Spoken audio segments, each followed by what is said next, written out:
Tendencias del momento con César Miguel Rondón en Conexión, la voz que cuenta la historia mientras ocurre.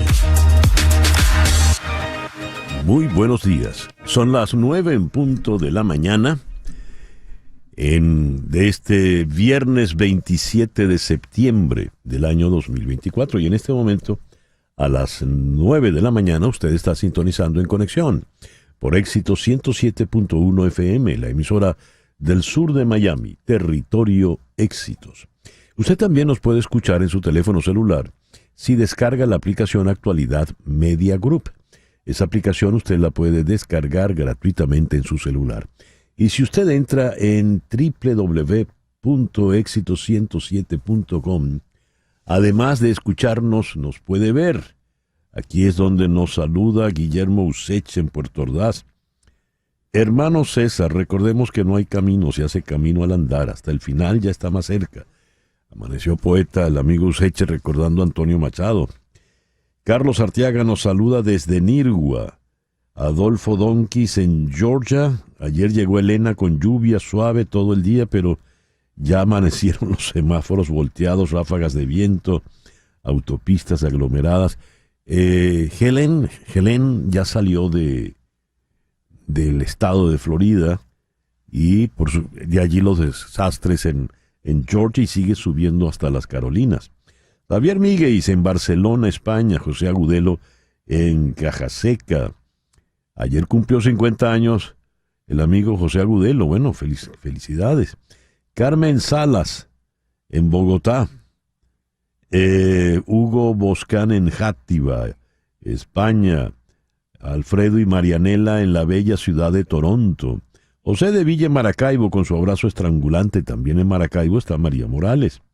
Manuel Díaz Campos. Silvia Ascanio en Houston. Lorena Granadillo en Morón, Estado Carabobo. Saeda Bon en Quisibí. Doña María Alicia Sifontes en Caracas. Patricia Martínez nos saluda desde Bogotá. Nixon Molero en Dallas. Milón y Annie Amran están en una fría Bogotá. El amigo Antonio Rodríguez, el camionero Mike Malone en Queensbury, Nueva York. Jesús Jurado en Charallave. Y por acá nos saludan desde Fort Lauderdale. Eury López Delgado desde el Perú. Saludos a todos. Gracias por reportar la sintonía de En Conexión. En Conexión es una producción de Floralicia Anzola para Éxito 107.1 FM en Miami. Muy buenos días, Floralicia. Buenos días, César, y buenos días a nuestra audiencia. Hoy es viernes y casi de cobro, casi. Laura Rodríguez está en la producción general. Buenos días, Laura. Buenos días y feliz viernes a todos. En Madrid, en la producción informativa, Mariel Sofía Rodríguez. Buenos días, Mariel Sofía. Muy buenos días y feliz viernes para todos. Jesús Carreño en la edición y montaje. Carlos Prato en los controles. Buenos días, Carlos. Muy buenos días y feliz viernes. Y ante el micrófono, quien tiene el gusto de hablarles, César Miguel Rondón. Hoy, 27 de septiembre, es el día de San Vicente de Paúl, San Bonfilio de Fara, San Cayo de Milán, San Eliázaro de Sabran, San Florentino de Sudunum y Santa Iltrudes de Lis. En el calendario astrológico de Enrico Mariani tenemos a la luna menguando en Leo. La luna de Leo es una luna extraordinariamente generosa porque es la luna en la que usted por fin va a reinar. Es la luna en la que la estrella es usted. Es la luna en la que le aplauden todos sus méritos, todos sus logros. Y esa luna en la que usted triunfa va a estar allá arriba hasta el sábado hasta el domingo, a las 5:41 de la mañana, cuando entonces menguante entrará en Virgo. De Virgo hablamos la semana que viene. Luna menguante en Leo, Sol en Libra, este viernes 27 de septiembre del año 2024. Hoy es el Día Mundial del Turismo. Es el Día Europeo del Donante de Médula Ósea. Y en Venezuela es el Día Nacional del Licenciado en Contaduría Pública. Así que felicitaciones a todos los amigos contadores. Hoy vamos a tener un programa especial.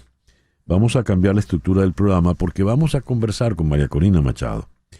Y para poder conversar con ella con más tranquilidad, una conversación un poco más amplia, vamos a obviar hoy las efemérides para ir directamente a las noticias. Y luego entramos a conversar pues con María Corina. Además vamos a conversar con Celia Mendoza en Nueva York para que nos dé un balance de lo que fue la jornada de ayer y de lo que se espera ya para el cierre de la Asamblea General de Naciones Unidas. Y tendremos la compañía de Karina y Rudy La Escala, quienes van a presentarse juntos aquí en Miami. El programa de hoy pues estará marcado por la presencia de María Corina Machado. El foro, claro que vamos a tener foro. ¿Es la familia tradicional cada vez menos común? Vamos a hablar de eso, porque ahora tenemos familias reconstituidas, tenemos familias, por ejemplo, de padres o madres homosexuales, familias de parejas sin hijos, o familias que a lo sumo han decidido tener un solo hijo. Pues bien, el concepto de familia se ha diversificado. Hablaremos de ese nuevo concepto de familia con Jenny Peña Ibarra, socióloga, directora de la Asociación Civil Empoderarse, y está en Caracas. Y en Orlando está la psicóloga y psicolingüística, promotora de EPA, Escuela para Padres de Adolescentes, Mónica Vargas. Dije que me iba a saltar las efemérides, pero voy a mencionar solo dos importantes. El 27 de septiembre de 1540, el Papa Pablo III le da la buena pro, autoriza que funcione y se establezca la Compañía de Jesús que ha formado Ignacio de Loyola. Arrancan los jesuitas. La otra efeméride que quiero mencionar es que el 27 de septiembre de 1905 se publicó el famoso artículo de Albert Einstein con el título ¿Depende la inercia de un cuerpo de su contenido de energía? Y aquí es donde él formuló por primera vez su famosa fórmula. Formuló su fórmula, disculpen la redundancia, E igual mc al cuadrado. Energía es igual a la masa por la velocidad de la luz al cuadrado, la primera aparición de la teoría de la relatividad. El 27 de septiembre de 1924 nació el gran Bud Powell, pianista fundamental de los tiempos del bebop. Era el ídolo de Chick Corea. El 27 de septiembre de 1935, Bud Powell falleció como casi toda esa generación de músicos muy joven, apenas de 42 años en 1966.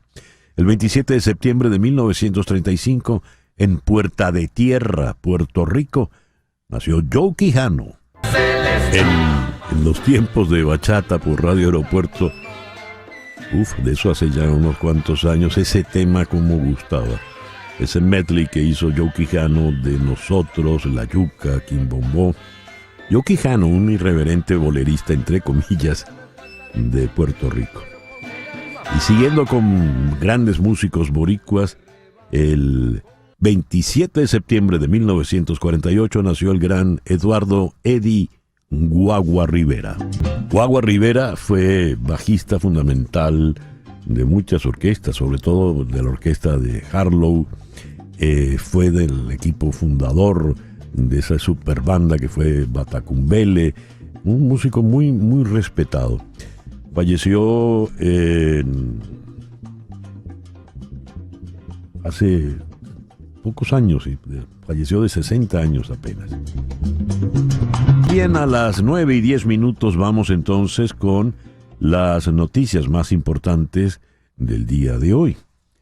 Los presidentes de Argentina, Australia, Austria, Bosnia, Herzegovina, Canadá, Costa Rica, Croacia, Dinamarca, República Dominicana, Estonia, Unión Europea, Alemania, Guatemala, Guyana, Hungría, Irlanda, Italia, Kosovo, Letonia, Lituania, Luxemburgo, Países Bajos, Panamá, Perú, Portugal, Eslovenia, España, Suecia, Ucrania, Reino Unido y Estados Unidos se reunieron ayer para tratar la situación venezolana y manifestar en conjunto sus conclusiones.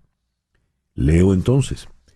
31 países nos reunimos al margen de la Asamblea General de Naciones Unidas para discutir nuestras graves preocupaciones sobre la urgente situación en Venezuela y reiterar nuestro apoyo al respeto de los principios democráticos y la defensa de los derechos humanos allí. Esta es una cita textual de esta declaración conjunta que fue impulsada por Estados Unidos y Argentina y a la que se sumaron 31 países. Dice también este documento, es el momento para que los líderes venezolanos comiencen unas discusiones constructivas e inclusivas de cara a una transición con garantías para ambas partes y solucionar así este impasse político y restablecer pacíficamente las instituciones democráticas. Cita textual. En el documento refrendado en Nueva York, también se pide al chavismo el fin del uso excesivo de la fuerza, de la violencia política y del acoso contra la oposición y la sociedad civil. Indican que más de 12 millones de personas acudieron a las urnas y ejercieron su derecho al voto y su voluntad, expresada en las urnas, debe ser respetada.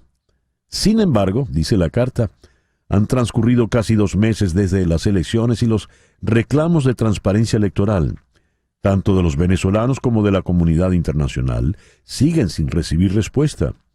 Los observadores electorales internacionales han documentado sus serias preocupaciones sobre la transparencia e integridad del proceso electoral.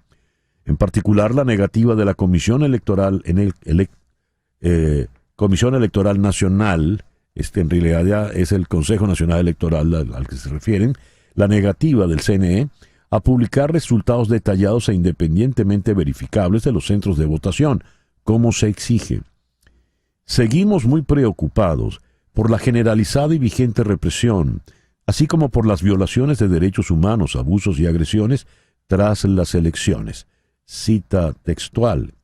Dice la carta, entre las violaciones de derechos humanos se encuentran detenciones arbitrarias, muertes, negación de juicios con garantías, tácticas de intimidación y represión contra miembros de la oposición. No podemos conformarnos solo con declaraciones conjuntas. Tenemos que tomar acciones conjuntas, advirtió luego, a propósito de esta carta, el secretario de Estado, Antony Blinken. En un comunicado, el gobierno chavista dijo que esa declaración conjunta suscrita por un puñado de gobiernos satélites de Estados Unidos para atacar al pueblo venezolano no es más que un, comillas, acumulado de infamias, distorsiones y aspiraciones golpistas, cuyo epílogo será, como siempre, un estrepitoso fracaso. Fin de la cita. El secretario de Estado Antony Blinken y sus países lacayos pretenden invocar la defensa de los derechos humanos del pueblo venezolano mientras lo agreden con medidas coercitivas ilegales y planifican acciones terroristas para desconocer su voluntad democrática. Cita textual. Por otra parte, Nicolás Maduro ordenó ayer a la Fuerza Armada reforzar los planes antiterroristas en respuesta a las supuestas operaciones que se han fraguado desde España y Estados Unidos contra su gobierno, al que la comunidad internacional le ha reclamado mayor transparencia electoral. Cito, estamos derrotando al terrorismo, pónganlo allí en su curso de acción. Hay que reforzar los planes antiterroristas que nos está enviando Estados Unidos con la CIA y España con el Centro Nacional de Inteligencia, CNI. Eso lo dijo Nicolás Maduro en una reunión con la cúpula militar. Estaba disfrazado de soldado, de general en uniforme de campaña, y esto se transmitió por VTV. Hay que reforzar la búsqueda y captura de los terroristas. Hay que garantizar la neutralización de cualquier posibilidad de que en Venezuela quieran imponer la política a bombazos, con sabotaje. El canciller de Venezuela, Iván Gil, y el de Brasil, Mauro Vieira, se reunieron ayer al margen de la Asamblea General de Naciones Unidas en Nueva York. Allí conversaron sobre las relaciones entre sus países retomadas en enero de 2023 con la vuelta de Lula da Silva a la presidencia. sostuvimos un encuentro con el ministro de Relaciones Exteriores de Brasil, Mauro Vieira, en el marco de la 79ª Asamblea General de la Organización de Naciones Unidas. Hemos conversado sobre las relaciones bilaterales, así como la geopolítica regional y mundial, dijo el canciller Gil en Telegram, sin dar más detalles del contenido de la reunión. Kamala Harris se dirige hoy a la frontera sur buscando reforzar una de sus principales vulnerabilidades políticas, la seguridad fronteriza y la inmigración. Harris visitará Douglas, en Arizona, en la frontera con México, para posicionarse como firme en materia de seguridad fronteriza y destacar el papel de Donald Trump en el aplastamiento de un proyecto de ley fronterizo bipartidista. El pueblo estadounidense merece un presidente que se preocupe más por la seguridad fronteriza que por jugar juegos políticos. Cita textual para la señora Harris. Una encuesta de Marist, publicada ayer, encontró que Trump le ganó a Harris 50 por 49% entre los posibles votantes en Arizona. Esto dentro del margen de error. La inmigración fue mencionada como el tema principal por el 21% de los encuestados, detrás de la preservación de la democracia, 27%, y la inflación, 26%. El huracán Helene tocó tierra anoche en la costa Big Bend de Florida como una monstruosa tormenta de categoría 4, azotando el estado con vientos de hasta 140 millas por hora y marejadas ciclónicas que amenazaban la vida. Más de 1 millón de clientes se quedaron sin electricidad en Florida, ya que la tormenta excepcionalmente grande trajo consigo condiciones dañinas horas antes de su llegada. Se reportaron inundaciones a lo largo de la costa de Florida desde Fort Myers hasta Clearwater, con niveles récord de marejadas en el área de Tampa. Se habían pronosticado marejadas ciclónicas de hasta 20 pies para la tormenta. El huracán Helene amainó su potencia en su paso por el estado de Georgia y bajó a tormenta de categoría 1. Ya no está en Florida. El presidente ucraniano Volodymyr Zelensky se reunió ayer con un grupo bipartidista de miembros de la Cámara de Representantes. Una reunión que se produjo en el contexto de las críticas intensificadas del Partido Republicano al líder extranjero. La reunión se realizó en aproximadamente 1 hora con un grupo de miembros de la Cámara de Representantes de ambos partidos, durante la cual discutieron el plan de victoria, entre comillas, del líder ucraniano para la guerra contra Rusia. El presidente de Supervisión y Responsabilidad de la Cámara de Representantes, James Comer, republicano por Kentucky, abrió una investigación sobre el viaje de Zelensky el pasado miércoles, cuestionando si la administración Biden-Harris cometió un abuso de poder al transportarlo en un avión militar. Poco después, el presidente de la Cámara de Representantes, Mike Johnson, republicano de Luisiana, pidió a Zelensky que despidiera a su embajadora en Estados Unidos, Oksana Markarova, a quien acusó de organizar un evento de campaña partidista diseñado para ayudar a los demócratas. Zelensky tiene previsto reunirse hoy con Donald Trump en la Torre Trump. El primer ministro de Hungría, el ultranacionalista Viktor Orbán, reiteró hoy viernes que prefiere una victoria de Donald Trump en las elecciones presidenciales de noviembre en Estados Unidos, porque el candidato republicano, cito, está del lado de la paz. Si Estados Unidos tiene un presidente que desea la guerra, habrá guerra. Si tiene un presidente que no quiere guerra, entonces no habrá guerra, dijo Orbán hoy en Macedonia del Norte. El reloj indica 9:19 de la mañana. Capicú, hacemos una pequeña pausa y al regreso entonces, como lo habíamos prometido, conversamos con María Corina Machado. Esto es En Conexión por Éxito 107.1 FM en Miami. 9:21 de la mañana. Muy buenos días, María Corina. ¿Cómo estás? Hola, César Miguel. Un placer enorme estar conversando con ustedes. Gracias. Igual decimos por aquí. Mañana es 28 de septiembre y se van a cumplir 2 meses de la histórica jornada electoral del 28 de julio. ¿Qué balance haces de lo que se ha logrado en esos 2 meses, de lo que ha ocurrido y de lo que ha dejado de ocurrir? no es fácil porque han pasado tantas cosas, ¿verdad? Por una parte uno Mm. siente que fue ayer y por otra parte tú dices, Dios, o sea, una vida, ¿no? En el plano político y en términos del conflicto en Venezuela, yo creo que hay una dimensión internacional que es muy, muy significativa. Yo siento que hemos logrado que Venezuela se convierta en una causa global, y eso no es fácil en un mundo donde están pasando tantas cosas, donde hay tantas crisis, tantos conflictos. Yo creo que en buena medida gracias a los venezolanos que están afuera, sin duda, y también yo siento porque cada día hay más conciencia de lo que significa el desenlace del conflicto venezolano más allá de nuestras vidas, de la vida de los venezolanos, de nuestras fronteras, ¿no? Es un tema de máxima prioridad en materia de seguridad hemisférica. Y desde luego está todo el tema migratorio que genera mucha preocupación desde nuestros vecinos directos, Brasil y Colombia, hasta toda Centroamérica y los propios Estados Unidos y Europa. Entonces, yo siento que eso ha hecho que el mundo entienda la relevancia que tiene la resolución de este conflicto, y que por primera vez, yo diría que en 25 años, eh, ven la situación realmente posible. Es decir, Maduro está totalmente deslegitimado, se ha convertido en una figura tóxica internacionalmente por todo lo que ha sido los crímenes de lesa humanidad, las violaciones recurrentes de los derechos humanos, y como que se han alineado los intereses de todo el mundo. O sea, todo lo que tiene que ver con Venezuela hoy siente que en su propio bien está también una transición, no solamente desde la perspectiva de nosotros los venezolanos, sino de todos.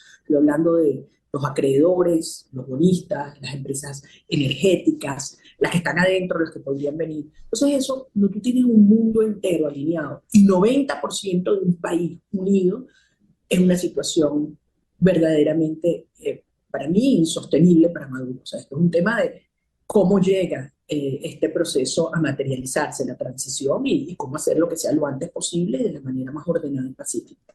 En la pregunta te planteé el balance de las cosas, de los hechos que han ocurrido, pero también de los que no han ocurrido. ¿Qué incluirías allí, María Corina?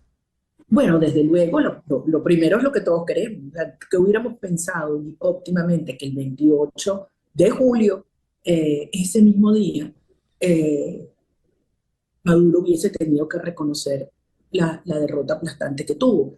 ¿Por qué? Porque, bueno, los pilares que lo sostienen hubieran entendido la magnitud de lo ocurrido, y fundamentalmente me refiero a sectores de las Fuerzas Armadas y sectores del sistema judicial, y desde luego, bueno, el CNE, que al final lo que hace es, sigue, como todos sabemos, instrucciones superiores, ¿no? Pero era altamente probable que eso no iba a pasar. O sea, nosotros estamos preparados para enfrentar un régimen que tiene una naturaleza criminal. Y yo siento que en estos días el régimen ha perdido mucha fuerza, no solo afuera, también adentro, pero no suficiente. Es decir, ¿en qué momento Maduro se va a sentar a negociar la salida? En el momento en que el costo de quedarse aferrado al poder sea más alto al costo de ceder el poder y salir. Y ese punto no lo hemos alcanzado aún. Eso falta. Eso te lo quería preguntar, porque se lo habías declarado a los amigos de la Alianza ARI, Alianza Rebelde Investiga. Ese punto, cuando Maduro diga es más costoso seguir en Miraflores que salir, ¿cuándo llega? ¿Cómo llega? ¿Qué característica tiene ese punto para saber llegó el momento? Yo creo que no es sencillo, porque aquí hay muchas fuerzas que están operando, tratando de resistir dentro del régimen. Y no son solamente las obvias. Yo creo que aquí hay sectores que están haciendo mucho dinero. En algunas actividades que tú dirás que son ilegales, etcétera, pero están haciendo mucha plata. Y actores que por una razón u otra no quieren lo mismo que nosotros, que es una transición que respete además la soberanía popular expresada el 28 de julio, y que el mundo seguramente el 10 de enero como debe ser. Entonces, yo creo que esas fuerzas hay que desarticularlas. Y hay muchas cosas que hay que hacer, a lo interno y a lo externo. A lo externo ya están comenzando, yo siento, a hacerse más evidentes. Esta semana en las Naciones Unidas fue, yo creo que un paso enorme. La declaración de ayer de más de 30 países de las Naciones Unidas, o sea, César, o sea, el último párrafo, si lo leemos, ahí dice apoyo a la transición democrática. Sí. Y eso lo han firmado un conjunto de países que van mucho más allá que los aliados más explícitos o más firmes de estos últimos días, ¿no? Y el régimen lo escucha, y los cercanos al régimen lo escuchan. ¿Qué más hay que hacer? Hay que elevarle el costo a la represión. O sea, y eso tienen que ser señales inequívocas a los perpetradores. Es decir, quien dispare, reprima, persiga, encarcele, va a tener consecuencias. Porque eso que hace que los otros que hoy los están presionando a hacer eso, se inhiban, ¿no? Y esos son pedazos que va perdiendo la estructura que hoy sostiene, o lo que le queda de sostenimiento a Maduro. Por otra parte, el financiamiento criminal que recibe el régimen vía drogas, vía tráfico de oro, de otros minerales, etcétera. O sea, el mundo tiene que ponerse serio con eso, porque además no son solamente países lejanos, etcétera. Hay redes que operan en las Américas y en Europa, y esos gobiernos lo saben. Y después viene, obviamente, lo más importante que los venezolanos, o sea, que los venezolanos sigamos firmes, avanzando y creciendo, trayendo más gente para este lado. Y esto es algo que hay que hacer todos los días. Hablar con los familiares de los militares, de los jueces, de los fiscales, de las personas del PSUV, de los gobernadores, de la gente que está en los ministerios. Irlos trayendo, irlos trayendo, irlos trayendo. Entiendan que esto es un proceso inevitable y que puede ser parte de él. María Corina, no es gratuito que cuando empiezas a hacer tu análisis de sectores que no quieren la salida de Maduro del poder, no es gratuito que hayas dicho que hay gente que está haciendo mucho dinero ilegal. Más adelante mencionaste el caso de la droga, pero ahí están todas las actividades ilegales con el arco minero, en fin. Estamos hablando de muchísimo dinero sucio, dinero ilegal. ¿Es el narcotráfico lo que está manteniendo a Nicolás Maduro en Miraflores hasta la fecha? No solo. Yo creo que la industria del oro y de otros minerales ha crecido muchísimo y es uno de los puntos de soporte también. Y yo creo que esto lo sabe muy bien y mucho mejor que nosotros, obviamente, las agencias de inteligencia de los países occidentales, ¿no? ¿Qué pueden hacer los países occidentales en ese sentido? Entonces, habida cuenta que estamos hablando de algo que escapa al ámbito político, al ámbito social. Estamos hablando sencillamente de delincuencia organizada. Es decir, el señor Maduro está allí por la delincuencia organizada.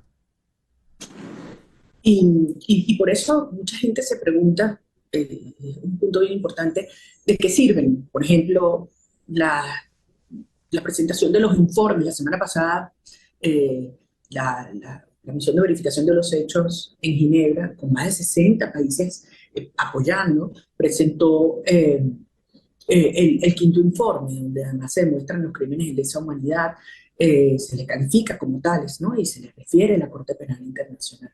Y todo esto ha ido configurando ese caso al que tú haces referencia. Y esto, entonces, ya Maduro no es solamente un dictador convencional en el sentido de que controla los distintos órganos del poder público, persigue, reprime y legítimamente se aferra al poder, pero también hay una dimensión criminal. Y esto, desde el punto de vista del mundo, lo aísla y lo arrincona al extremo de que aliados típicos que eran históricos, como el presidente Boric, tuvo, yo creo, casi que una de las mejores posiciones que vimos esta semana, porque al final es un tema de derechos humanos. Y esto es muy importante. Entonces, yo quiero insistir en esto porque todas estas acciones van contribuyendo, van generando más fuerza, elevando ese costo, César Miguel. Todo esto está ayudando. Y lo importante es que todas estas acciones, más las acciones de la justicia internacional, a las que antes hacía referencia, esté coordinado en una estrategia robusta. Eso es lo importante, porque mucha gente dice, bueno, pero en el pasado pasó esto, o también intentamos esto otro. Yo creo que hay una gran diferencia, una enorme diferencia. Primero, la legitimidad que hoy tenemos con una votación que fue 70-30, porque no los dejaron votar a ustedes que están afuera, o no dejaron que los chamos se inscribieran. Pero una elección más o menos libre, eso termina 90-10. Entonces, un país cohesionado y toda esta estrategia operando simultáneamente. El señor Maduro tiene una característica: casi todos los gobiernos dictatoriales y autoritarios niegan la existencia de presos políticos, pero Maduro se ufana de tener presos políticos. Claro, no dice que son políticos, sino que son terroristas. Un niño de 14 años, por ejemplo, está preso supuestamente por ser un criminal terrorista.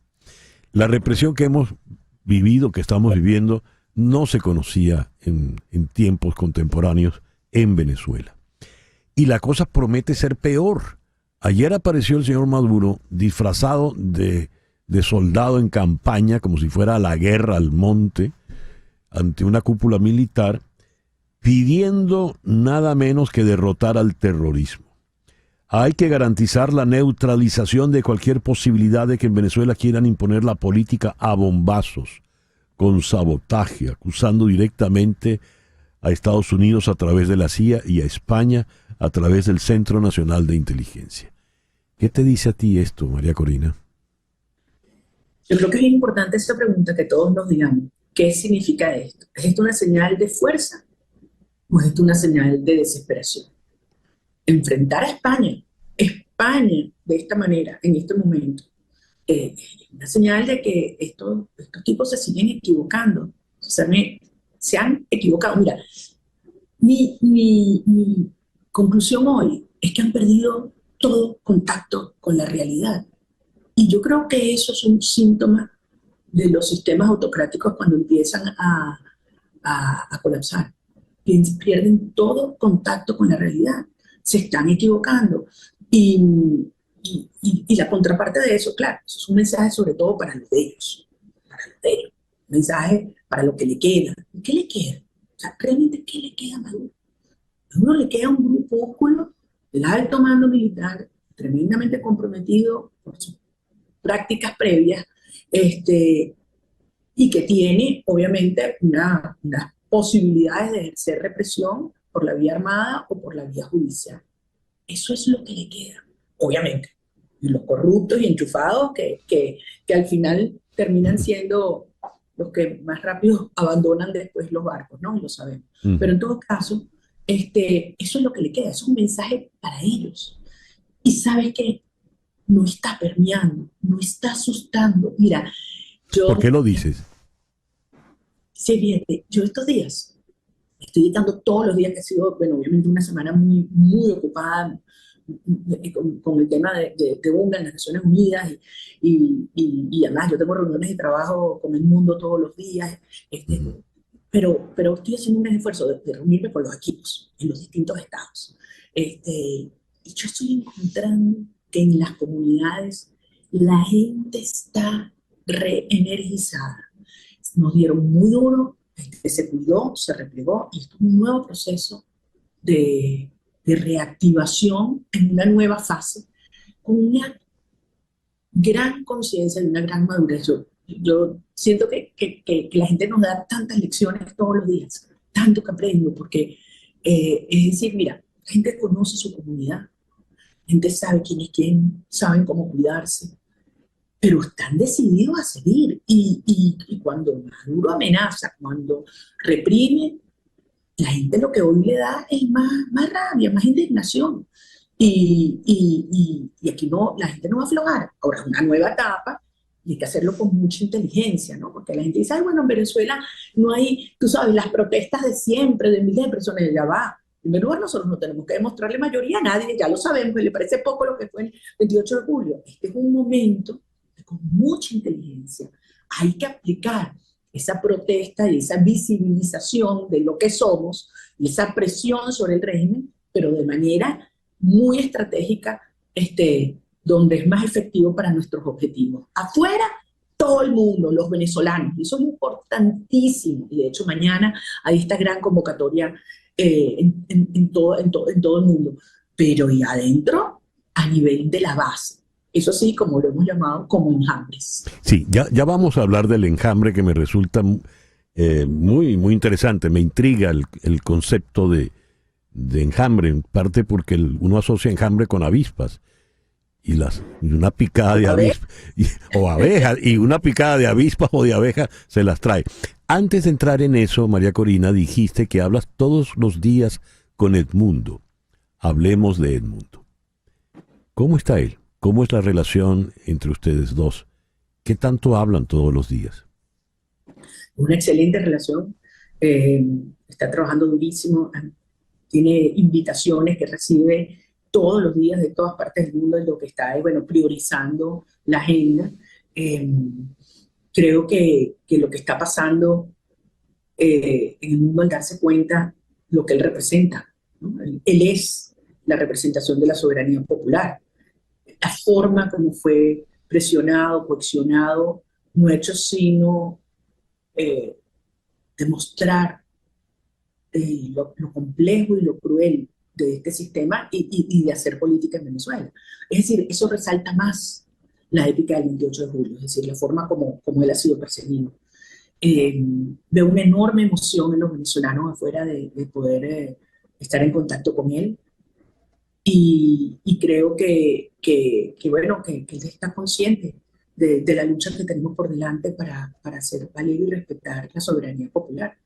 Y creo que hoy en día hemos ido entendiendo que nos complementamos su trabajo afuera y adentro.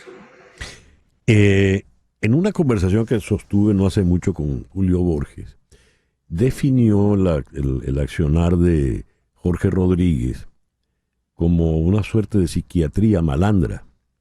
El calificativo malandro creo que le va muy bien al régimen, porque una cosa es la actividad criminal, pero otra es la manera de tú comportarte y actuar, ¿verdad? No quiero decir que es que hay criminales serios, pero evidentemente hay una manera malandra de decir las cosas y de proceder. En esa actividad, el señor Diosdado Cabello, recientemente en su programa de televisión, muy malandramente asomó la posibilidad de que en diciembre se den las elecciones que están pendientes. Me gustaría una opinión tuya al respecto, María Corina. Mira, yo no tengo duda que ellos están buscando mecanismos de dividir o de confundir a la sociedad, y para eso operan con incentivos perversos, ¿no? Malignos. Yo en este momento creo que esa es una operación que nuevamente se les revertiría. Insisto, San Miguel, han cometido tantos errores. Toda esa operación que hicieron con el TSJ y la sala electoral, que buscaba, era eso, era dividir a la dirección política poniendo los caramelos de cianuro de las elecciones y cargos, etcétera, y no lo lograron. Y yo creo que por muchas razones, no sé si habrán algunos personajes que pueden estar tentados por eso o presionados para eso, pero yo creo que también la gente entiende que hay un país clarísimo y que la sociedad venezolana, ¿sabes?, a punta de golpes, de errores, de decepciones, hoy está con muchísima inteligencia identificando cualquier movimiento que pudiera implicar traicionar un mandato. Entonces, yo no sé si lo van a hacer o no, pero en todo caso no me preocupa, no creo que van a dividir además la dirección política. Te lo digo, mira, yo siento que paradójicamente todo este proceso de persecución y de represión tan cruel nos ha unido mucho más. Personas que no teníamos, ¿sabes?, afinidades o amistades. Yo creo que todos estos meses de lucha nos ha hecho respetarnos, querernos incluso. No sabes lo que yo sentí cuando se llevaron a Viallo. sea, mi hermano, Sí. mi hermano. Ayer yo hablaba con Juan Pablo, cuando tan pronto se llevaron a Pedro, su hermano. Y literalmente le digo, aquí no hay presos de un partido o de otro, o de la sociedad civil, o los desconocidos, todos son nuestros, todos son nuestros. Igualmente luchamos por ellos. Entonces yo siento que aquí hay una dirección política hoy muy sólida, cohesionada. Lo hablaba con Andrés Velázquez estos días también, que trasciende los partidos. César Miguel.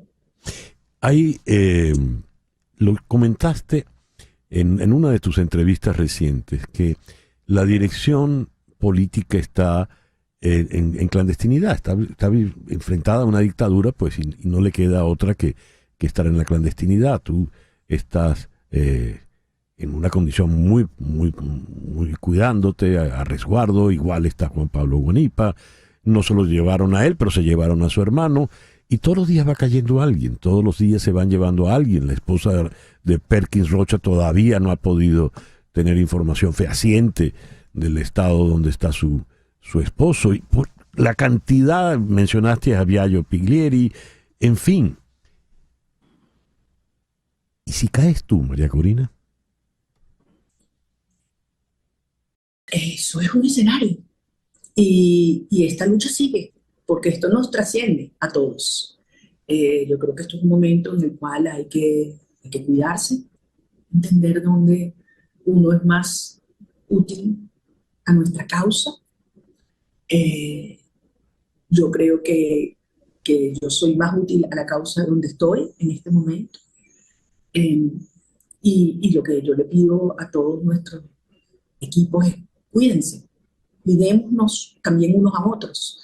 Y por eso esta nueva etapa no es una etapa de prevenir y advertir al régimen dónde vamos a estar, en términos de las movilizaciones, de los encuentros, sino que cada quien lo hace con base a sus redes de confianza y de comunicación. Y todos estamos, o sea, esto ha sido toda una evolución. Uh-huh. Me impacta mucho, César, porque yo sí creo que lo que nosotros estamos haciendo, esto va a ser estudiado en la historia, ¿no? Todo lo que hicimos, ¿sabes?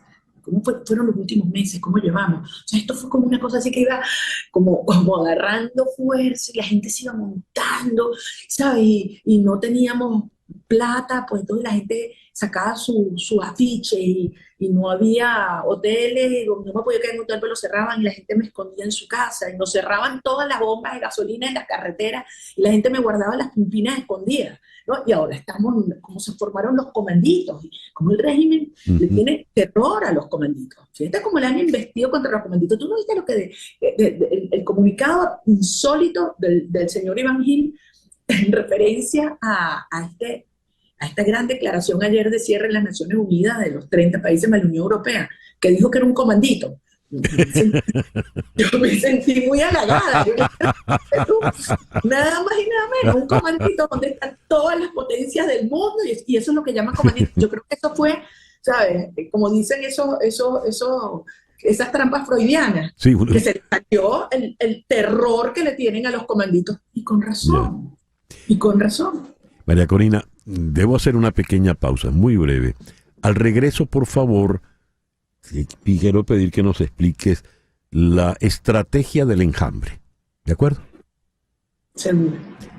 Una pequeña pausa y ya regresamos con María Corina Machado. Por Éxitos 107.1 FM.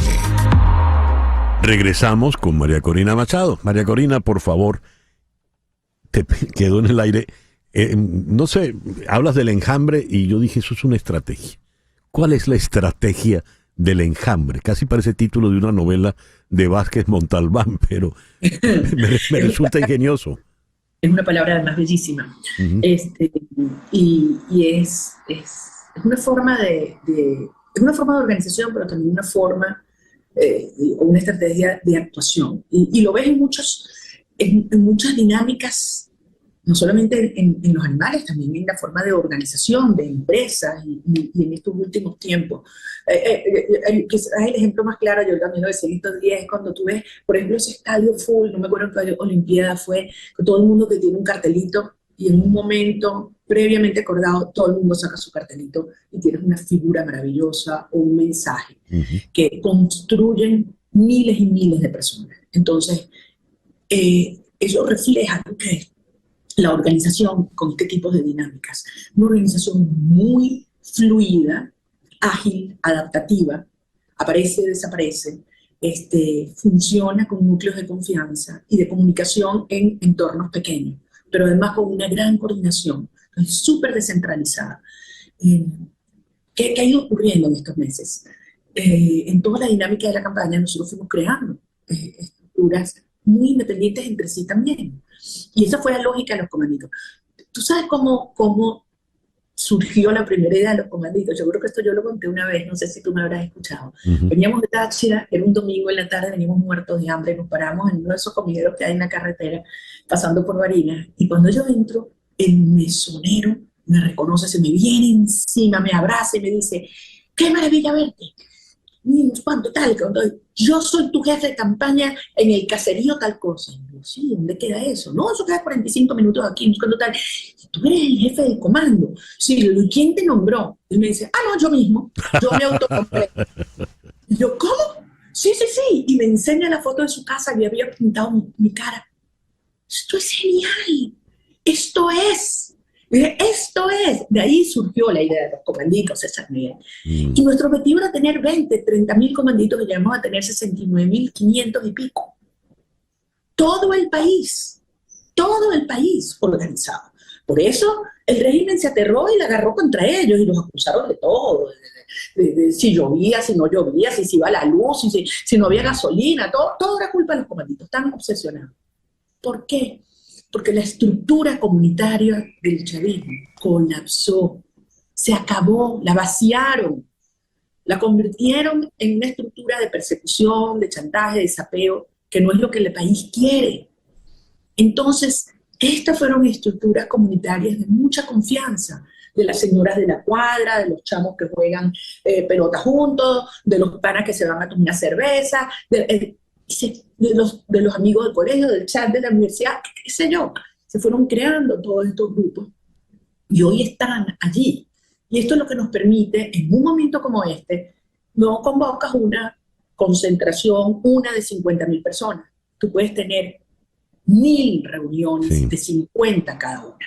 Y esto es muy poderoso. A la misma hora, haciendo lo mismo, en contacto con las entrañas de un país. Y puntualmente, ¿qué esperas que ocurra mañana, María Corina? Bueno, porque además no son solamente los comanditos, también están las estructuras de los comandos, de los centros de votación, de las mesas, de los partidos que se han organizado. Entonces, mañana a las 12 del mediodía de Venezuela van a haber todos estos encuentros, todas estas reuniones, todas estas asambleas de venezolanos en distintas partes del país. Cada quien conoce su territorio, su entorno, sabe cómo cuidarse. Todos van a leer un documento, todos van a cantar el himno nacional, todos van a leer los resultados de su centro, de su municipio, de su estado y del país, allí reivindicando ese logro, la soberanía popular que está más viva que nunca, y alrededor del mundo, César Miguel, muy importante. Yo creo que vamos a llegar casi como a 500 ciudades en todo el mundo y esto es algo espectacular. Dime tú, ¿qué causa hoy en el mundo? ¿Qué causa global? ¿Qué país? ¿Qué movimiento? Simultáneamente te puede sacar gente a la calle en 500 ciudades en todo el mundo. ¿Qué otra causa que no sé? María Corina, comentaste que la dirección política ha ido más allá de los partidos. Hay una causa común y es evidente que esa causa común se concreta gracias a tu liderazgo. Vas más allá de los partidos políticos porque tú no eres líder o no eres solamente el líder de tu partido 20 Venezuela, sino que es una cosa que va mucho más allá. Un partido importante como Primero Justicia tiene una fractura en su interior porque evidentemente hay sectores que no gustan de ti o no comparten tu línea, pero hay otros que están militando abiertamente en la causa. Y lo que ocurre en Primero Justicia pasa a ser lo de menos, porque lo que está importando es la causa mayor. ese liderazgo que ejerces de manera legítima, sin lugar a dudas, ¿cómo lo lograste? ¿Cómo es que una mujer es la que está al frente de la causa de la democracia? Te lo pregunto en otros términos. Nosotros venimos de el caudillo machista Hugo Chávez, que le decía a su esposa en televisión: esta noche te doy lo tuyo. Vuelve la figura también machista, maltratador, el hombre que baila salsa sobre las tumbas de estudiantes, que es este señor Maduro. ¿Será que la sociedad venezolana, a través de la mujer, decidió divorciarse del macho maltratador? Eso es una forma poderosa de ponerlo. Tengo un amigo que me decía que yo era la antítesis, el extremo opuesto de Chávez en todos los sentidos, incluyendo obviamente en el género, en lo ético y en lo estético. Pero más allá de eso, ¿sabes qué? Yo creo, César, aquí está pasando algo muy profundo, que de verdad nos trasciende y va mucho más allá de desmontar este sistema y de salir de Maduro, que va a pasar y va a ocurrir. No tengo ninguna duda. Yo creo que Venezuela, este movimiento que ha ido creciendo, ha adquirido una dimensión cultural. Siento que se están dando unos cambios culturales súper profundos y tienen que ver con ese tema de la responsabilidad personal asociada a yo asumo, y yo lo veía muy bello cuando yo le preguntaba quién defiende tu voto, y la gente me decía yo. No te decía los partidos, los testigos, yo defiendo mi voto. Yo asumo ahora cobrar mi voto y lucho por ello. Y yo quiero el control de mi vida hacia el futuro. Y esto es muy poderoso porque esto cambia completamente la relación Estado-ciudadano, incluso que existía desde antes de llegar Chávez. Por eso yo te digo que creo que hay un cambio cultural. O sea, hemos tenido un Estado dueño de todo, que parte y reparte, y la gente pide. Esto no, ahora es otra Venezuela. Es un Estado al servicio de la sociedad, no se sirve de ella. Y esto tiene que ver obviamente con ideas de libertad. Y eso va a implicar un país que va a emprender, que va a exigir, que va a generar riqueza con tu trabajo, una Venezuela donde exista el mérito. Y entonces no importa si tú conoces quién o no está arriba, tú vas a surgir por lo que tú eres, por tu trabajo, porque has tenido oportunidad. Y eso aplica a las Fuerzas Armadas, pero eso aplica también en el servicio exterior, y eso aplica en cualquier espacio de la administración pública o privada. Entonces, yo siento que lo que está pasando es muy poderoso en Venezuela, y uno de los elementos fundamentales tiene que ver hoy con volver a unificar a la familia. O sea, con traer a nuestros hijos de vuelta, traerlos a ustedes de regreso. O sea, eso es un anhelo que cohesiona de forma muy poderosa al país. Y yo creo que el hecho de que yo soy mujer y soy mamá también de alguna manera contribuye a fortalecer esa visión.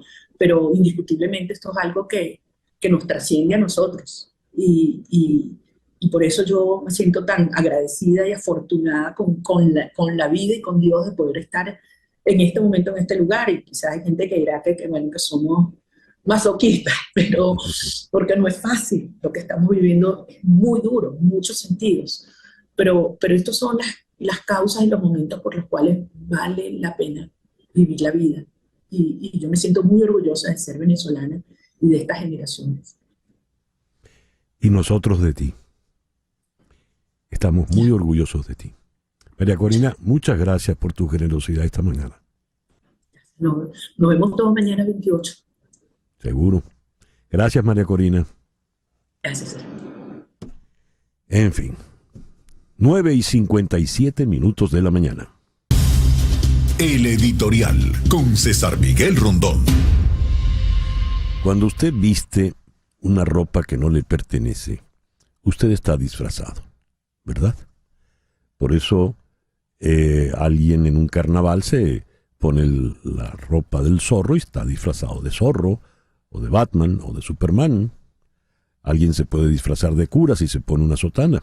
Si usted no es militar y se pone un uniforme militar, usted está disfrazado de militar. Pero usted no es realmente un militar, mucho menos un general. Pero en todo caso, el señor Maduro ha ido poco a poco vistiéndose asumiendo la indumentaria de los militares para recordar que él es el comandante en jefe y está al frente de todo el conglomerado militar. ¿Por qué esa urgencia, esa necesidad de decir lo que debería ser evidente? En la democracia, los presidentes eran comandantes en jefes de la Fuerza Armada y ninguno se hacía pasar por militar. ¿Por qué el señor Maduro tiene esa urgencia, esa necesidad? En todo caso, se vistió ya de militar con un uniforme muy novedoso, escandaloso, de campaña, como si fuera a camuflarse en el monte, en los matorrales, en el gamelote, para pedir acciones importantes contra el terrorismo. Él, que ve que un niño de 14 años es un terrorista. ¿Cuánto tiempo puede durar esa especie de fanfarronería? Me viene a la memoria la imagen de Florentino y el diablo, cuando el diablo pues viene la cruda realidad, empieza a silbar para espantar el miedo. Esa fanfarronería es una forma de espantar el miedo. Frente a ese macho castigador, para utilizar la expresión de Flor Alicia, acabamos de oír a una mujer venezolana, madre, esposa, que se ha echado el país a los hombros en circunstancias muy, muy difíciles y adversas. Habla con extraordinaria propiedad, sin necesidad de apelar a frases hechas ni recursos que llamen a batallas y nada de eso. En otras palabras, frente al disfraz, aquí teníamos la verdad. Una señora sencilla, con su camisa y sus zarcillos y punto. Esa es la verdad. Y yo creo que tiene razón ella. El disfraz termina en el carnaval. Punto. 10 de la mañana, una pequeña pausa y ya regresamos con nuestro foro en el día de hoy. ¿Ha cambiado el concepto de la familia tradicional? Esto es En Conexión por Éxito 107.1 FM en Miami. César Miguel Rondón, la voz que cuenta la historia mientras ocurre, está en Conexión por Éxito 107.1 FM. Son las 10:05 de la mañana. Toma nota de este número telefónico, por favor. 305-468-0044. Te lo repito. 305-468-0044. Ese es el teléfono de la oficina de María Trina Burgos. ¿Quién es María Trina Burgos? María Trina Burgos es una abogada venezolana que tiene más de 25 años de experiencia en Estados Unidos trabajando casos de inmigración. Ella está licenciada para trabajar temas migratorios en los 50 estados de la Unión y en Puerto Rico. De forma que no importa dónde te encuentras, ella puede trabajar tu caso. 305-468-0044.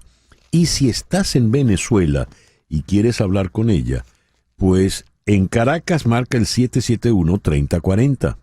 771-3040. Si estás en el interior, marca entonces el código de Caracas 0212-771-3040. Y esa llamada, sin costo extra, repica aquí en Miami en la oficina de María Trina Burgos. En la red X, @abogada Burgos, y en el Instagram, María Trina Burgos. 305-468-0044. María Trina Burgos, para que tus sueños de inmigración se hagan realidad. ¿Qué ha pasado con la familia tradicional? ¿Hay que ir a un nuevo concepto de familia? Ahora tenemos familias reconstituidas, familias ampliadas, familias con padres homosexuales o madres homosexuales, familias donde no hay hijos por voluntad propia, o a lo sumo un solo hijo. El concepto de familia, pues, se ha diversificado. ¿Qué es hoy por hoy una familia? ¿Cómo la entendemos? Este es nuestro tema para esta mañana. En Caracas está la socióloga Jenny Peña Ibarra. Jenny es directora de la Asociación Civil Empoderarse. Jenny, muy buenos días. Muchas gracias por acompañarnos en el programa de hoy. Hola, Jenny. Hola, buenos días. Gracias por la invitación. Un gusto estar aquí para hablar de un tema tan importante y que se ha convertido en controversial, por cierto, en los últimos años. Y en Orlando está la psicóloga Mónica Vargas. Mónica es coach a nivel personal, familiar y organizacional y es promotora de EPA. EPA es la Escuela para Padres de Adolescentes. No escuela para padres y adolescentes, sino escuela para padres de adolescentes. Es una categoría, caramba, muy urgida. Mónica, muchas gracias por estar con nosotros en el programa de hoy. Hola, César Miguel, muy buenos días. Muchas gracias. ¿Qué es la familia hoy por hoy, Jenny? Mira, sigue siendo el núcleo de la sociedad. Yo recuerdo que cuando uno era más pequeño en el colegio le enseñaban, bueno, la familia es el núcleo de la sociedad, porque en la familia es donde se forman los ciudadanos y ciudadanas del futuro y todas las personas que van a llevar adelante todo lo que ocurre en la sociedad, ¿no? Ese concepto ha cambiado mucho respecto a la constitución de la familia como tal, de acuerdo a todo depende, por supuesto, de la cultura y del lugar donde tú te encuentres, también del momento histórico. Actualmente ha cambiado mucho, como bien tú decías en la introducción, César Miguel, porque no es la familia típica tradicional donde uno tenía un papá, una mamá, un niño y una niña. Entonces sigue siendo, aunque ya la constitución es distinta, sigue siendo quienes forman a las personas desde su infancia para el relacionamiento que van a tener con el resto de los actores que están en el entorno donde nosotros nos desarrollamos. Sigue siendo la familia la célula de la sociedad entonces. ¿Cómo lo definirías tú en la actualidad, Mónica? Yo la defino Actualmente, como... Mónica. en mi caso o en Mónica, yo creo que Mónica desde la parte psicológica nos apoya mucho Sí, más. no. Le pregunté a Mónica, por favor. Sí, desde la psicología podemos decir que la familia es una unión de personas que comparten un proyecto vital de existencia y queremos que ese proyecto vital de existencia sea permanente. Dentro de la familia se comparten vínculos, pero también se comparten valores. Yo podría decir que uno de los principales elementos de la sociedad es ayudar a los individuos a la socialización, introducir a los individuos en la sociedad con valores, con normas, que todo esto permita que el individuo sea un proyecto mínimo viable. O sea, la familia para mí lanza al mundo ese proyecto mínimo viable que terminamos siendo todos nosotros. ¿Qué características tiene entonces esa familia contemporánea que ha pasado, como decías, Jenny, a ser tan controversial? Jenny. Diversa. Yo creo que ese es uno de los principales puntos que tiene la familia actual.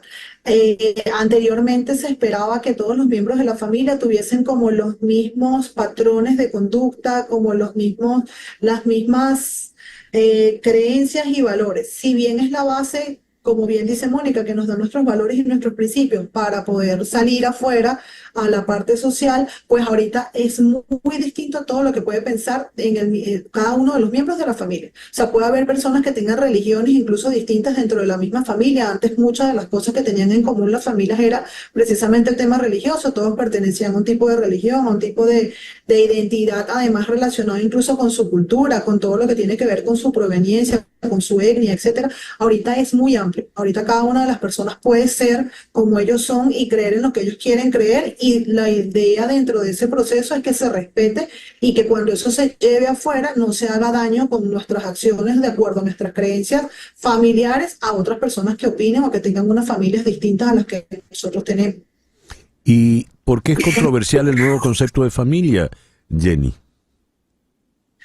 Porque tradicionalmente se tiene precisamente un modelo de familia, que es lo que se espera que sea la familia, insisto, papá, mamá, heterosexuales, donde está un hombre, o sea, nacido hombre de la especie humana, varón, de sexo masculino, y se espera que entonces sea un hombre, una mujer y que haya un niño o una niña o que haya varios niños. Cuando tú ves que hay ese cambio, donde hay otras personas que son del mismo sexo, o cuando hay familias homoparentales, o cuando nosotros por lo menos vemos que está la mamá sola o está el papá solo con los hijos, hay como mucho prejuicio. O sea, lo que hace que sea tan controversial son las creencias propias que tienen cada uno de los individuos con respecto a lo que para ellos es su propio concepto de cómo debería ser la familia. Ahora, esa familia controversial, le pregunto a Mónica, esa familia controversial funciona perfectamente ella, puertas adentro en la casa, es feliz. El problema es la sociedad, Mónica. No, creo que eso es un paradigma, realmente, y te lo puedo decir desde la escuela para padres, realmente es un paradigma. El lugar en donde mayor conflicto empezamos a tener los seres humanos es precisamente en la familia, y creo que de allí viene la variación hoy en día con respecto a esta controversia que comenta Jennifer, porque mira, tradicionalmente existen tipos de familia, familia nuclear, que es esa familia donde están los hijos biológicos, mamá, papá, pero se ha ido modificando, ¿no? Tenemos luego una familia homoparental, que es una familia en donde hay un solo papá, una sola mamá criando hijos. Una familia monoparental es esa. La homoparental es en donde están las parejas del mismo sexo. Luego están las familias reconstituidas. Luego hay un nuevo concepto, César Miguel, que son familias de acogida. Son familias en donde una persona que no tiene hijos decide tener otros hijos. Entonces, todo esto va generando una cantidad de cambios y conflictos. ¿Y por qué lo digo? Porque ese niño que va a la escuela, ese muchacho que empieza a relacionarse socialmente, se encuentra que afuera, en la calle, hay otras cosas completamente distintas a las que yo estoy acostumbrado dentro de casa, y empieza un conflicto porque hay distintos intereses que entran en escena, hay distintas crianzas. Yo siempre le digo a los padres, cuando tu hijo está en la escuela, está con un universo de otras familias, en donde hay otras creencias, hay otros valores, hay otras regulaciones, normas e infinidades. Entonces, esto él lo trae a la casa y empieza el conflicto dentro de casa. ¿Qué es una familia reconstituida, Mónica? Una familia reconstituida, ensamblada, compuesta, es una familia en donde ambos adultos ya vienen de una relación anterior con hijos. Entonces allí es donde decimos, yo tengo hijos, me vuelvo a casar, entonces son los tuyos y los míos, los nuestros luego cuando tenemos hijos en común. Pero eso es una familia ensamblada. Y en esa familia ensamblada, los hijos todos se asumirían hermanos. Es lo ideal. Eso es lo ideal, realmente es lo ideal. Ahora, ¿qué es lo que propone la sociedad? Bueno, son hermanastros. Y entonces allí empieza un tema bien desagradable para muchos. Particularmente yo vengo de una familia ensamblada y para mí mis hermanos no son hermanastros, son hermanos de sangre. Y así tal cual nos queremos. Pero vuelvo al punto, aquí está ese valor que se inculca en casa y que debemos los padres promover dentro de casa. Le pregunto a Jenny Peña Ibarra, socióloga, directora de la Asociación Civil Empoderarse. Jenny, este concepto de la familia distinta, no tradicional, no nuclear, sea todas las variantes que hemos conversado, ¿está imponiéndose a pesar de los prejuicios o no? Yo considero que el punto no es que se imponga, es que existe y hay que aceptar, o sea, y hay que evolucionar, porque no se trata de una imposición de un grupo en particular, de bueno, yo madre sola, por lo menos lo pongo en mi caso, y más del 50% de la población de mujeres venezolanas somos madres solteras. Cuando tú eres una madre sola, no es que yo quiero llevarle a la sociedad como, mira, acéptame, yo soy madre sola y tú tienes que aceptarme. O nosotros somos una familia homoparental, en el caso cuando son del mismo sexo, y nosotros queremos que tú me aceptes obligatoriamente. Es que existimos y merecemos y necesitamos tu respeto, y necesitamos que tú entiendas que estamos aquí, que somos parte de la sociedad y que la sociedad ha ido evolucionando, porque en muchos casos la familia deja de ser esa familia nuclear o la familia tradicional, porque por ejemplo en el caso de la pandemia, ¿cuántos padres o madres no fallecieron? Y se tuvo que quedar un papá o una mamá sola.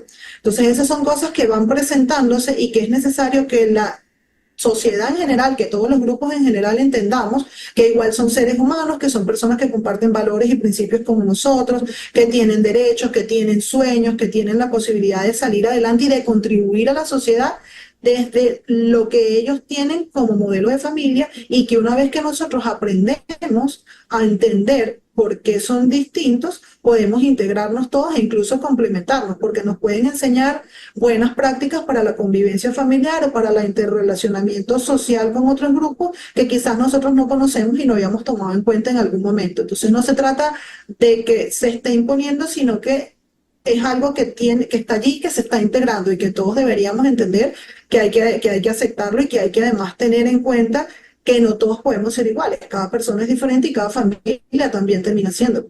¿Y por qué la sociedad habría de rechazar ese hecho, digamos, natural y lógico? Por los prejuicios. Yo creo que ese es uno de los puntos fundamentales que hay. Lamentablemente hay muchos prejuicios y muchos estereotipos en cuanto a lo que nos han ido enseñando a nosotros tradicionalmente de cómo debería ser la familia ideal. Es lo mismo que cuando te dicen, bueno, ¿cuál es tu futuro, tu profesión? Tener un apartamento, irte de vacaciones, tener dinero suficiente y casarte. ¿Qué pasa si no lo has logrado? Ya. ¿Qué pasa si a esa edad no has tenido hijos? Lo mismo ocurre con la familia. Bueno, pero si tu familia no... Hay que cambiar es el prejuicio que tenemos nosotros mismos con... Ya, el tiempo se nos ha terminado.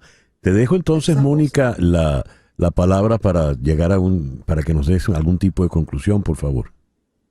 Con muchísimo gusto quiero decirle a todos que el modelo de familia varía cada 40 años. Hoy en día, en el 2024, no tenemos el mismo modelo de familia de hace 40 años atrás. En los 70 se manejaban otros tipos de familia, habían otras condiciones sociales, y así en los 40 y así sucesivamente los años anteriores. Quiere decir, el modelo de familia va a evolucionar. No estamos preparados muchas veces para los tipos de familia que tenemos hoy en día, pero así como dice Jenny, es importante la inclusión. Es importante que nosotros como sociedad evolucionemos hacia la aceptación y fuera los prejuicios dentro de la familia, porque nuestros hijos nacieron en una condición completamente distinta a la nuestra. Mónica, muchas gracias por estar con nosotros en la mañana de hoy. Con muchísimo gusto. Jenny, muchas gracias por habernos acompañado esta mañana. Gracias a ustedes por la invitación. Mónica Vargas es psicóloga, está en Orlando. Jenny Peña Ibarra es socióloga y está en Caracas. 10:21 de la mañana, una pequeña pausa. Al regreso vamos a Nueva York para conversar con Celia Mendoza sobre ya estas jornadas finales de la Asamblea General de Naciones Unidas. Esto es En Conexión por Éxito 107.1 FM en Miami. Vamos a Nueva York, donde está Celia Mendoza. Celia, muy buenos días, muchas gracias por atendernos. Muchas gracias, César Miguel. Celia, acaba de hablar el señor Benjamín Netanyahu. ¿Qué nos puedes decir de ese discurso?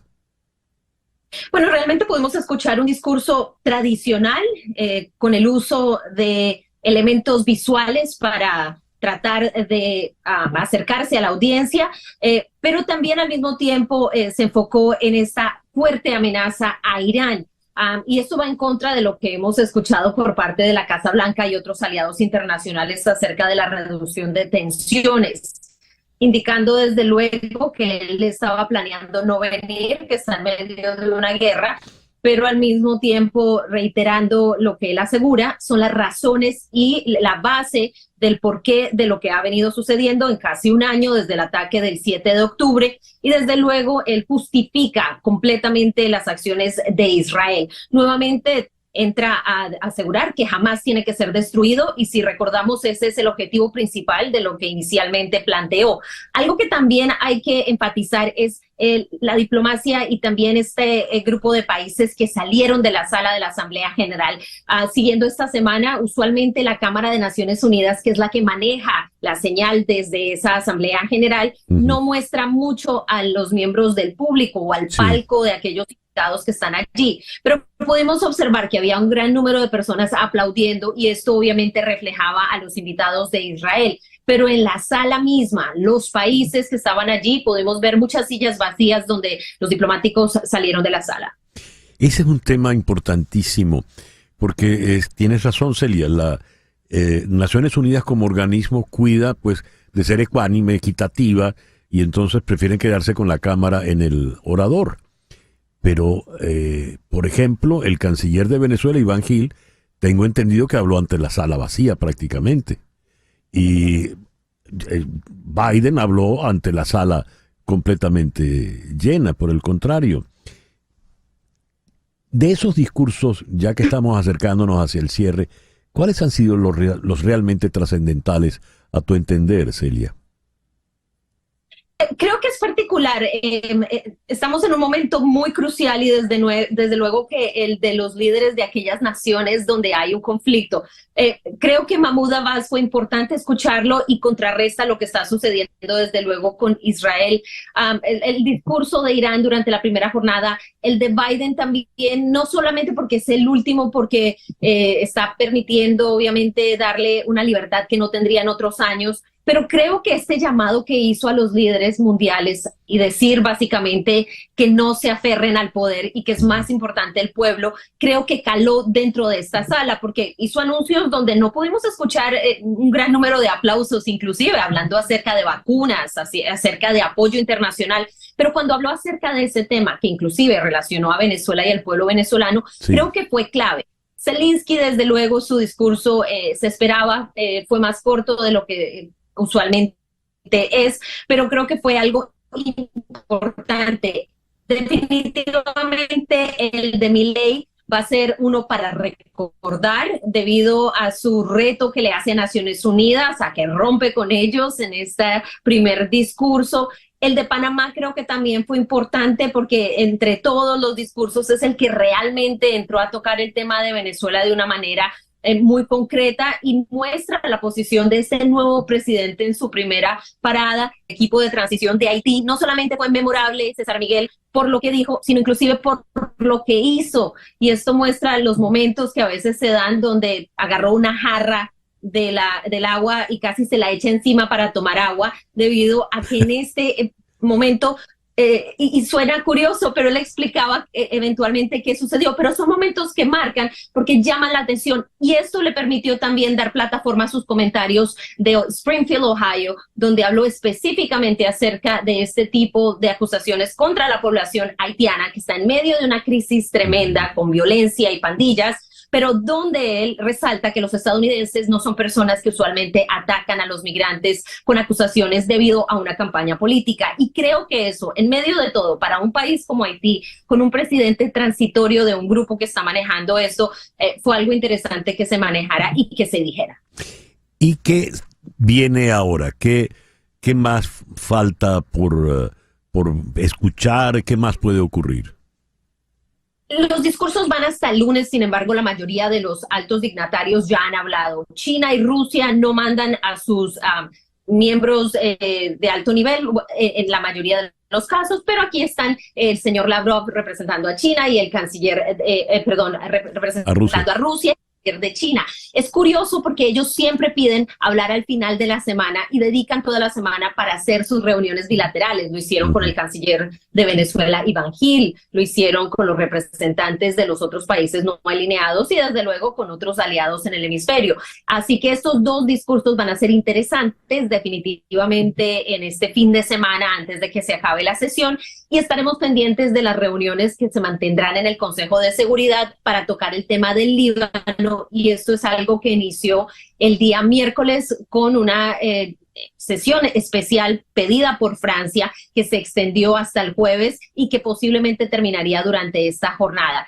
Hoy se espera también la conferencia de prensa de Lula da Silva con el líder de China para hablar acerca de Ucrania y esto podría estar relacionado con la reunión de los BRICS que se va a llevar a cabo en Rusia muy pronto y desde luego con el G20 que estará siendo el anfitrión Brasil en el mes de noviembre y donde se ha dicho obviamente que estaría invitado Vladimir Putin si quisiera asistir. Celia, es recurrente criticar a Naciones Unidas por, en fin, porque hay cabida para tantas cosas que no deberían ser, cómo es posible que Cuba y Venezuela estén en el Consejo de Derechos Humanos, si son violadores de derechos humanos. En fin, la diplomacia internacional es compleja, son 133 naciones, naciones de todo tipo. Pesa igual a la hora de un voto Estados Unidos que una isla del Caribe, pero el organismo multilateral es harto necesario. En fin, se habla mucho de las guerras que se han podido dar, pero no de todos los conflictos que se han evitado gracias a esos eventos de diplomacia y lo que ocurre con el Consejo de Seguridad. Al comienzo, el secretario general Antonio Guterres había planteado la agenda del futuro. Tú nos la comentaste.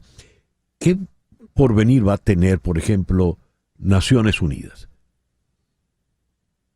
Esa es una gran pregunta y una incógnita que tiene el mundo debido a las grandes crisis que se están viviendo y la falta de capacidad que ha tenido Naciones Unidas para lograr enfrentar estas crisis. Y muy bien lo dices, el Consejo de Seguridad, que es el ente más importante, no el único, pero el que tiene poder vinculante, ha estado paralizado, en especial en los últimos 2 años y medio, desde el inicio de la guerra de Ucrania, donde Rusia veta, Estados Unidos veta, el conflicto de Israel lo hizo aún más polarizado.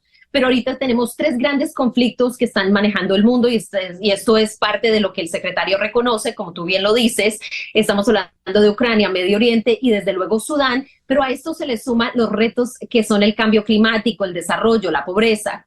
Naciones Unidas ahora tiene el reto de restablecer el valor en medio de esta crisis. El secretario general trató una vez más de hablar no solamente de las oscuras posibilidades del futuro debido a la falta de acción, pero también de los hechos que se han logrado. Y es que Naciones Unidas y su presencia, a pesar de que a nivel mundial hay muchos cuestionamientos, ha logrado ayudar a poblaciones en desarrollo, ha logrado ayudar a mujeres y niñas alrededor del mundo, ha traído el respeto a los derechos humanos a muchos lugares y es un ente necesario donde, como bien lo dices, es respetado en ocasiones por más allá de las potencias mundiales que usualmente manejan el poder. Y esto creo que es lo que les da la posibilidad de mantenerse. Pero estamos en un momento crucial, según el mismo secretario general.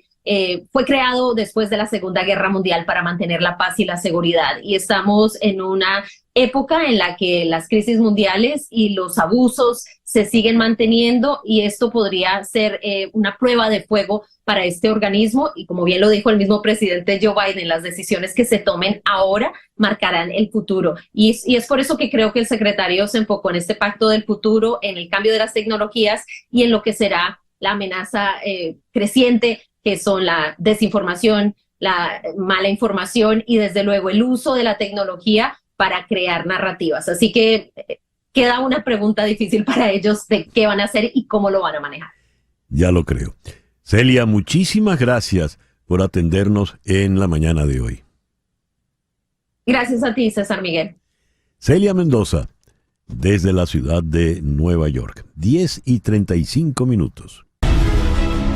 Las noticias de este momento en Conexión Radio. Donald Trump redobla su apuesta por el proteccionismo económico como argumento electoral. El expresidente y candidato republicano a la presidencia de Estados Unidos ha amenazado con imponer unos aranceles del 100% a los automóviles importados desde México. Pondremos un arancel del 100% a cada automóvil que cruce a través de la frontera mexicana, dijo en un acto sobre economía en Savannah, Georgia. Los grandes fabricantes estadounidenses producen automóviles en México. Incluso su aliado, el de Donald Trump, Elon Musk, tiene planes para construir una gran fábrica de su automóvil Tesla al sur de la frontera. Por ahora, sin embargo, en campaña electoral, eso está en suspenso. 10:36. La voz es inconfundible. Por supuesto es Karina, la voz. Querida Karina, muy buenos días. Buenos días. Hasta yo me quedé como loca. ¿Seré yo? Y está acompañada nada menos que por Rudy Lascala. Rudy, buenos días, ¿cómo estás? Buenas noches. ¿Dónde está Rudy? Yo estoy aquí en Miami, pero estoy dormido. No, usted tranquilo. Usted hagan preguntas, puse un automático para contestar. Bueno, muy bien. ¿Cómo está el automático? Bueno, creo que bien, con un smoothie de vitaminas, por lo menos para poder contestar decentemente. Muy bien. Karina, tú sí que estás bien despiertita. ¿Qué se traen entre manos ustedes dos? Bueno, mira, un concierto único, inédito, porque nunca hemos cantado juntos, esa es la realidad. Hicimos un show hace muchos años donde yo por primera vez invité a Rudy y le prometí, le juré que lo iba a cuidar con mi vida, y así fue en Venezuela, porque además la gente no lo sabe, pero Rudy nunca hizo una gira en Venezuela. Entonces, antaño, esa era la primera vez que lo hizo. Y aquí en Miami nunca hemos cantado juntos. Esta es la primera vez que nos va a tener el público de Miami en un mismo escenario, y esperemos que efectivamente cantando juntos, ¿verdad, Rudy? Rudy, responde. Voy a cantar. Ok. ¿Por qué nunca tuviste una gira en Venezuela, Rudy? Sinceramente, porque siempre me llamó la atención estar dentro del estudio de grabación, crear para otros, porque era un mundo fascinante. Hoy por hoy me siento que estoy de veras donde me gustaba estar hace muchos años, siempre en un estudio creando y creando. Y este concierto de ustedes dos, este primer concierto, Karina y Rudy La Scala, ¿qué características tendrá? Rudy. Mira, la característica es que sencillamente es la primera vez que nosotros dos cantamos en un mismo escenario. Y para mí es un gran honor, porque Karina representa para mí el símbolo del disco más vendido en la historia de Venezuela. Imagínate, con el primer disco logramos vender más de 600,000 copias en una población que creo que era menor o alrededor de 22 millones de habitantes. Imagínate. Yo creo que éramos menos. Sí, ¿verdad? Sí. ¿Menos que ahora? Bueno, al paso que vamos. Karina, es una buena acotación. Sí. ¿Y qué recuerdas de ese momento, de ese disco, de esa época, mejor dicho? Uy, ¿qué puedo recordar? Sí. Una época mágica, increíble, donde se logró en Venezuela algo que se pensaba que nunca se iba a lograr, donde el venezolano compraba, amaba y quería el artista venezolano. Así es. ¿Tú qué me cuentas con relación a esa época, Karina? Mire, yo recuerdo que era una época, sí, efectivamente, mágica es la mejor palabra. Una época productiva, prolífera, dorada. Habíamos muchos, la producción era mucha, y muy diferente. Nadie se quería parecer a nadie y no nos parecíamos a nadie. Entonces consumíamos, como bien dice Rudy, nuestro propio producto. Estábamos muy, muy orgullosos de esa competencia. Además, había mucha competencia, habían 2 canales, habían 2 disqueras. Todo lo nacional estaba muy de moda, era muy único. Entonces estábamos muy orgullosos de nuestro producto, y era una época esa como muy efervescente. Yo recuerdo que era muy, muy efervescente, de mucho colorido, de mucha televisión, había radio, había un sistema del showbiz muy prolífico, pues sí. Sin lugar a dudas. Karina, por favor, invita al concierto que tendrás con Rudy La Scala aquí en Miami. Miren, yo quiero decirles que esto de verdad es histórico, histérico, inédito, único, maravilloso. La verdad es que yo tengo la suerte de que Rudy haya accedido. Él sabe cómo lo quiero, lo respeto desde que soy una niña, y eso no ha cambiado a través de, ya van a ser 4 décadas. O sea que es decir, ¿qué es lo que no ha cambiado? Que sigue siendo una niña. Sí, correcto. Muy bien. Que somos los mismos de siempre, que esto es una oportunidad maravillosa para que el público además se dé un paseo por los clásicos que definieron una época y todas las épocas de nuestro país y de nuestra música, porque la música definitivamente es eterna, y nosotros a través de lo que hicimos somos y seguiremos siendo eternos. Entonces la gente se va a pasear por un repertorio absolutamente clásico y eterno. O sea, Mi vida eres tú, ¿Por qué será? Sálvame, ¿a quién? O sea, todos esos clásicos que son como el soundtrack de la vida de varias generaciones ya. Este próximo 5 de octubre, no se lo pueden perder aquí en La Scala, Rudy La Scala y Karina. Así que no se pierdan este concierto único. Entradas a la venta en 1, 2, 3, 4 tickets, o sea, en la tiquera de La Scala. Yo siempre lo estoy posteando, lo único que tienes que hacer es clic en el link y ya está. Muy bien. Rudy, muchísimas gracias. Espero que hayas despertado algo. Quería preguntarle a Karina qué desayunó ella, porque de veras que impresionante, impresionante. Será porque es más joven que yo, pero bueno, no importa. Ella se siempre... llama la alegría, el cereal se llama La Alegría de Vivir. Siempre. Muy bien. Muchísimas gracias a todos ustedes, los espero en ese concierto porque van a haber muchas sorpresas de tecnología. Muy bien. Gracias a Rudy La Scala, gracias querida Karina. El reloj nos dice 10:43 de la mañana. Cuenta la historia mientras ocurre, está en Conexión por Éxitos 107.1 FM. Esta noche a las 9 de la noche, Sin Filtro con Luis Olavarrieta. Luis conversará con la actriz Mari Carmen Regueiro. Eso será esta noche a las 9, Sin Filtro por TVV Network. Y recuerda que de lunes a viernes a las 8 de la noche, en vivo, La Última con Carla Angola por TVV Network. 10:46. Y tenemos una mala noticia. Nos viene desde Londres. Maggie Smith, la maravillosa Maggie Smith, conocidísima por el papel de la profesora... Ábrele el micrófono, por favor. Minerva McGonagall. Esa es Laura Rodríguez y su acento británico.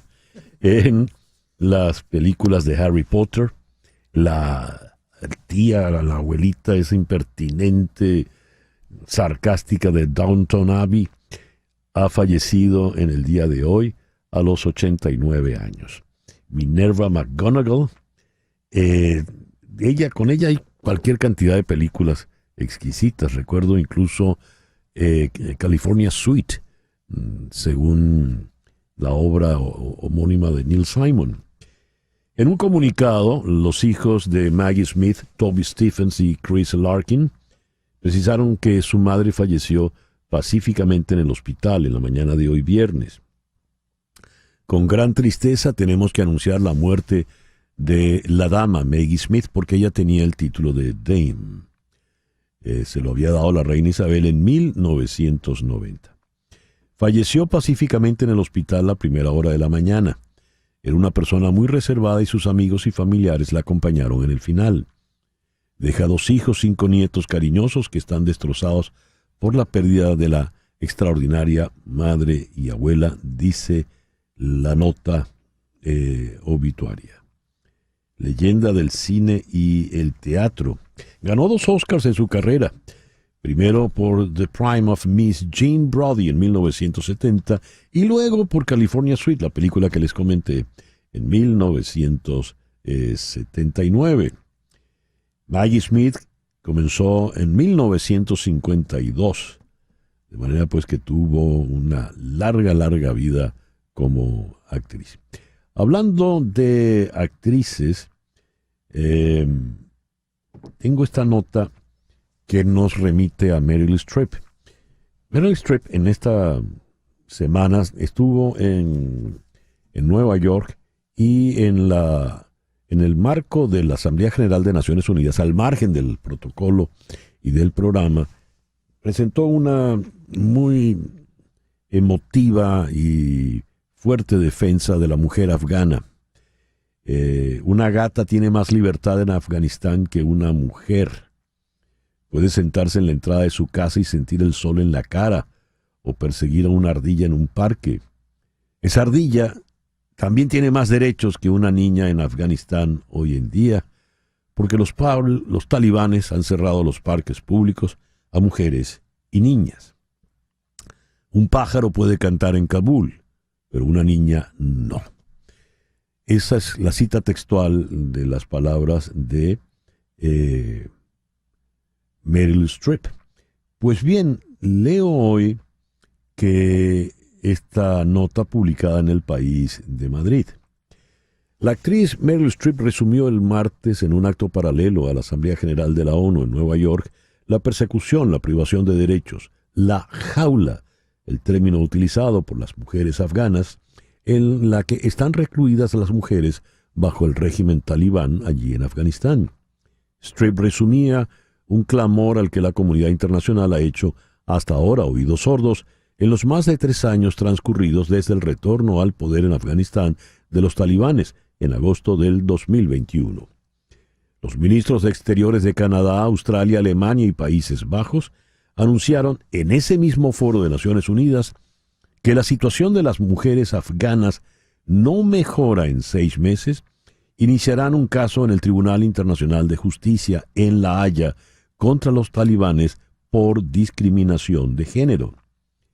Si ese anuncio se hace realidad, esta sería la primera iniciativa de Estados para llevar a los fundamentalistas afganos ante un tribunal internacional. Nunca hasta ahora un Estado ha llevado a otro ante el Tribunal Internacional de Justicia por discriminación de género. Esta demanda ante los jueces de La Haya se plantearía porque los talibanes han infringido la Convención para la Eliminación de todas las formas de discriminación contra la mujer adoptada por Naciones Unidas en 1979 y ratificada por el propio Afganistán en el 2003, antes de que los talibanes recuperaran el poder. Veremos. El reloj indica 10:52 de la mañana. En Conexión fue una producción de Floralicia Anzola para Éxito 107.1 FM en Miami, con Laura Rodríguez en la producción general, Mariel Sofía Rodríguez en la producción informativa, Jesús Carreño en la edición y montaje, Carlos Prato en los controles y ante el micrófono, quien tuvo el gusto de hablarles, César Miguel Rondón.